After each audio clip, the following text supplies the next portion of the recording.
है ये। हम एक ही तो इज्जत करते हैं, एक ही सुप्रीम कोर्ट की, मगर हम सुप्रीम कोर्ट के बारे में कह नहीं सकते, कुछ नहीं कह सकते। न कहना चाहिए अदलिया के बारे में, मगर क्या करें। आप कराची में जाएं शाहराह फैसल पर तो बड़े बड़े बोर्ड लगे हुए हैं, सोया सुप्रीम, सोया सुप्रीम, सोया सुप्रीम।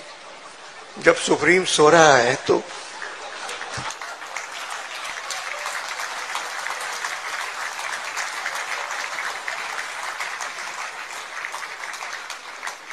मेरे एक दोस्त हैं सुप्रीम कोर्ट के वकील हैं, मैंने कहा ये बोर्ड उतार दिया करें, अच्छा नहीं लगता कि सोया सुप्रीम, सोया सुप्रीम।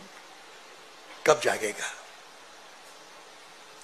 थोड़ी देर पहले मेरी एतजाज साहब से बात हो रही थी, उन्होंने मुझसे कहा कि अनवर तुम निकल जाओ यहां से,